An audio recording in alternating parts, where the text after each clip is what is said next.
ನಾವು ಸೋದಾರ್ತಾಲಿಯಿಂದ ಉಪ್ಸಾಲ ಹೋಗೋದಕ್ಕೆ 102ರಿಂದ 105 ಕಿಲೋಮೀಟರ್ ಆಗುತ್ತೆ. ನಾವು ರೀಚ್ ಆಗೋದು 1.5 ಗಂಟೆ ಆಗುತ್ತೆ. ಹಾಗೆ ಸ್ಟಾಕ್ಹೋಮಿಂದ ಉಪ್ಸಾಲಾಗೆ 69ರಿಂದ 70 ಕಿಲೋಮೀಟ್ರ್ ಆಗುತ್ತೆ. ಹಾಗೆ 55 ನಿಮಿಷದಲ್ಲಿ ರೀಚ್ ಆಗ್ಬೋದು. ಇದು ಜನವರಿ ಟೈಮ್ ಆಗಿರೋದ್ರಿಂದ ವಿಂಟರ್ ಟೈಮ್. ಹಾಗೆ ವಿಂಟರಲ್ಲಿ ಸ್ನೋ ಕೂಡ ಕಮ್ಮಿ ಇದೆ. ಹಾಗೆ ಬಿಸಿಲು ಬಂದಿದೆ ಇವತ್ತು, ತುಂಬ ಚೆನ್ನಾಗಿದೆ. ನಾವು ಕಾರಲ್ಲಿ ಹೋಗ್ತಿರೋದ್ರಿಂದ ಬ್ಯೂಟಿಫುಲ್ ಸೀನ್ರೀಸ್ನೆಲ್ಲ ನೋಡ್ಕೊಂಡು ಹೋಗ್ಬೋದು. ಹಾಗೆ ನಾವು ಇಲ್ಲಿ ಕನ್ನಡ ಹಾಡುಗಳನ್ನ ಕೇಳಿಕೊಂಡು ಎಂಜಾಯ್ ಮಾಡಿಕೊಂಡು ಹೋಗ್ತಾ ಇದ್ದೀವಿ. ಎಷ್ಟು ಚೆನ್ನಾಗಿದೆ ಅಲ್ಲ ಈ ಸೀನ್ರೀಸ್ ನೋಡೋದಕ್ಕೆ. ಕಾರಲ್ಲಿ ಹೋಗೋದೇ ಒಂಥರ ಮಜಾ ಇರುತ್ತೆ. ಈ ವಿಡಿಯೋನ ನೀವೆಲ್ಲೂ ಸ್ಕಿಪ್ ಮಾಡಿದೆ ನೋಡಿ. ನಾವಿವತ್ತು ಯಾವ ಪ್ಲೇಸ್ಗೆ ಹೋಗ್ತೀವಿ, ಹೇಗಿದೆ ಪ್ಲೇಸಸ್ ಅಂತ ನಾನು ನಿಮಗೆ ಈ ವಿಡಿಯೋದಲ್ಲಿ ಶೇರ್ ಮಾಡ್ತೀನಿ. ಅದಕ್ಕೂ ಮುಂಚೆ ನೀವಿನ್ನೂ ನನ್ನ ಚಾನಲ್ಗೆ ಸಬ್ಸ್ಕ್ರೈಬ್ ಆಗಿಲ್ಲ ಅಂತ ಅಂದರೆ ಈಗಲೇ ಸಬ್ಸ್ಕ್ರೈಬ್ ಮಾಡಿ. ನಾನು ಹಳೆ ವೀಡಿಯೋಸ್ಗಳನ್ನು ಕೂಡ ನೋಡಿ. ಮಾತಾಡಿಕೊಂಡು ಸಾಂಗ್ಸ್ ಕೇಳಿಕೊಂಡು ಉಪ್ಸಾಲ ತಲುಪೇ ಬಿಟ್ವಿ. ಈ ಉಪ್ಸಾಲ ಸ್ಟ್ರೀಟ್ಸ್ ಎಲ್ಲ ತುಂಬ ಚೆನ್ನಾಗಿರುತ್ತೆ ನೋಡೋಕ್ಕೆ. ಬಿಲ್ಡಿಂಗ್ಸ್ ಕೂಡ ಅಷ್ಟೇ ಕಲರ್ ಆಗಿರುತ್ತೆ, ಕಲರ್ಫುಲ್ ಆಗಿರುತ್ತೆ ನೋಡೋದಕ್ಕೆ. ಫಸ್ಟ್ ಟೈಮ್ ಬರ್ತಿರೋದ್ರಿಂದ ಚೆನ್ನಾಗಿದೆ. ನೀವೇನಾದರೂ ಫಸ್ಟ್ ಡೇ ಟ್ರಿಪ್ ಪ್ಲ್ಯಾನ್ ಮಾಡ್ತಿದ್ರೆ ನೀವು ಕೂಡ ಪ್ಲ್ಯಾನ್ ಮಾಡಿ ಉಪ್ಸಾಲ ಕಡೆ ಬರೋದಕ್ಕೆ. ಈಗ ನಾವು ತಲುಪಿದ್ದೀವಿ. ಈಗ ಕಾರ್ ಪಾರ್ಕ್ ಮಾಡಿ ನಾವು ಫಸ್ಟ್ ಹೋಗಿದ್ದು ಕ್ಯಾಥೆಡ್ರಲ್ಗೆ. ನೋಡ್ತಿರ್ಬೋದು ನೀವು ಎಷ್ಟು ಚೆನ್ನಾಗಿದೆ ಅಂತ. ಅಂದರೆ ತುಂಬ ಹೈಟಲ್ಲಿದೆ, ಬಿಲ್ಡಿಂಗು ಕೂಡ ತುಂಬ ಚೆನ್ನಾಗಿದೆ. ಹಾಗೆ ಇಲ್ಲಿ ಎದುರುಗಡೆ ಯೂನಿವರ್ಸಿಟಿ ಇದೆ, ತುಂಬ ಚೆನ್ನಾಗಿದೆ ನೋಡೋದಕ್ಕೆ. ಉಪ್ಸಾಲ ಸಿಟಿ ಇದು ಸ್ವೀಡನ್ನಲ್ಲಿರೋ ಒಂದು ಬ್ಯೂಟಿಫುಲ್ ಸಿಟಿ ಅಂತಲೇ ಹೇಳ್ಬೋದು. ಹಬ್ಬ ನೋಡ್ತಿದ್ದೀರಲ್ಲ ಎಷ್ಟೊಂದು ಗಾಳಿ ಇದೆ. ಈ ಗಾಳಿ ನಮ್ಮನೆ ದೂಕೋಷ್ಟು ಜೋರಾಗಿ ಬೀಸ್ತಾ ಇದೆ. ಚಳಿ ಕೂಡ ತುಂಬ ಇದೆ.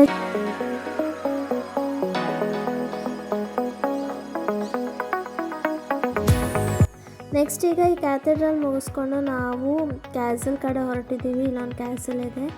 ಹಾಗೆ ಈ ಕ್ಯಾಸಲ್ ಹತ್ರ ಆನ್ ದ ವೇ ಹೋಗಬೇಕಾದ್ರೆ ಇಲ್ಲಿ ವ್ಯೂ ಪಾಯಿಂಟ್ ಇದೆ, ತುಂಬ ಚೆನ್ನಾಗಿದೆ ವ್ಯೂ ಪಾಯಿಂಟ್.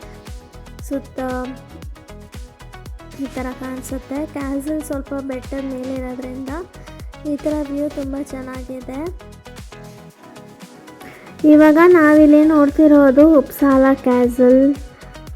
ತುಂಬ ಚೆನ್ನಾಗಿದೆ ಅಲ್ಲ ಉಪ್ಸಾಲ ಕ್ಯಾಸಲ್. ಇಲ್ಲಿ ಒಳಗಡೆ ಮ್ಯೂಸಿಯಂ ಕೂಡ ಇದೆ, ಹೋಗಿ ನೋಡ್ಬೋದು. ಹೀಗೆ ಕ್ಯಾಸಲ್ ನೋಡಿಕೊಂಡು ಎದುರುಗಡೆ ನೋಡಿದ್ರೆ ಬ್ಯೂಟಿಫುಲ್ ಗಾರ್ಡನ್ ಇತ್ತು. ಈ ಗಾರ್ಡನ್ ಹೆಸರು ಲೀನಿಯಸ್ ಗಾರ್ಡನ್ ಅಂತ. ಎಷ್ಟು ಚೆನ್ನಾಗಿದೆ ಅಲ್ಲ ಇಲ್ಲಿ ನೋಡೋದಕ್ಕೆ. ಹಾಗೆ ಅಲ್ಲೂ ಕೂಡ ಒಂದು ಮ್ಯೂಸಿಯಂ ಇದೆ. ಆಮೇಲೆ ಇಲ್ಲಿ ಕಾರ್ಲ್ ಲೀನಿಯಸ್ ಅಂತ ಒಬ್ಬರು ಫೇಮಸ್ ಸೈಂಟಿಸ್ಟ್ ಇದ್ರಂತೆ. ಅವರು ಇಲ್ಲಿ ಕೆಲಸ ಮಾಡ್ತಿದ್ರಂತೆ. ನೋಡಿ ಅಲ್ಲ ಎಷ್ಟು ಬ್ಯೂಟಿಫುಲ್ ಇದೆ. ಸ್ಕೈ ಕೂಡ ತುಂಬ ಚೆನ್ನಾಗಿದೆ. ಆ್ಯಂಡ್ ಈಗ ವಾಕಿಂಗ್ ಮಾಡ್ಕೊಂಡು ಹೋಗ್ತಾ ಇದ್ದೀವಿ. ನೆಕ್ಸ್ಟ್ ಇದು ಏನು ನೋಡ್ತಿದ್ದೀರಾ, ಇದು ಉಪ್ಸಾಲದಲ್ಲಿರೋ ಯೂನಿವರ್ಸಿಟಿ. ಇದು ತುಂಬ ಹಳೆ ಯೂನಿವರ್ಸಿಟಿ ಆಗಿದೆ. ನೆಕ್ಸ್ಟ್ ಇಷ್ಟೆಲ್ಲ ನೋಡ್ಕೊಂಡು ಬಂದು ಪ್ಲೇಸಸ್ ಎಲ್ಲ. ಈಗ ನೆಕ್ಸ್ಟು ಕತ್ಲೆ ಆಗಿ ಬಂದಿದೆ. ಲೈಟ್ಸ್ ಎಲ್ಲ ಆನ್ ಮಾಡಿದ್ದಾರೆ. ಈಗ ಸ್ಟ್ರೀಟಲ್ಲಿ ವಾಕ್ ಮಾಡೋಣ ಅಂದ್ಬಿಟ್ಟು ಹೋಗ್ತಾ ಇದ್ದೀವಿ.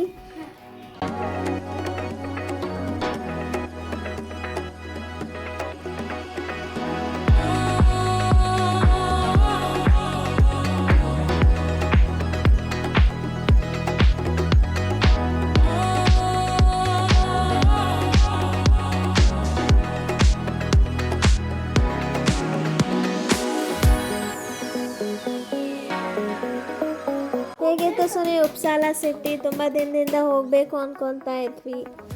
ಹೇಗಿದೆ, ಹೇಗೆ ಅನಿಸ್ತು? ನಾವು ಸಡನ್ ಪ್ಲ್ಯಾನ್ ಮಾಡಿದ್ದು ನಂಗೆ ತುಂಬ ಖುಷಿ ಆಯಿತು. ಆ್ಯಂಡ್ ಉಪ್ಸಾಲ ಇಷ್ಟು ಚೆನ್ನಾಗಿರುತ್ತೆ ಅಂತ ನಾನು ಅಂದ್ಕೊಂಡೇ ಇರಲಿಲ್ಲ ಚರಿ. ನನಗಂತೂ ತುಂಬ ಇಷ್ಟ ಆಯಿತು. Very cool city.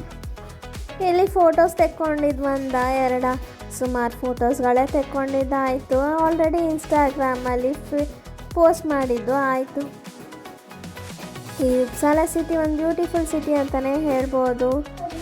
Cool and com weather ಕೂಡ ಹಾಗೆ ಚೆನ್ನಾಗಿತ್ತು. ಏನನ್ನಿಸ್ತು ಈ ವಿಡಿಯೋ ನೋಡಿ? ಇಷ್ಟ ಆಯಿತಾ? ಹಾಗಿದ್ರೆ ತಡ ಯಾಕೆ, ಲೈಕ್ ಮಾಡಿ, ಹಾಗೆ ನಿಮ್ಮ ಫ್ರೆಂಡ್ಸ್ ಆ್ಯಂಡ್ ಫ್ಯಾಮಿಲೀಸ್ ಜೊತೆ ಕೂಡ ಶೇರ್ ಮಾಡಿ. ಧನ್ಯವಾದಗಳು. ಬಾಯ್. ಮುಂದಿನ ವಿಡಿಯೋದಲ್ಲಿ ಮುಂದಿನ ಹೊಸ ವಿಡಿಯೋದೊಂದಿಗೆ ಸಿಗೋಣ.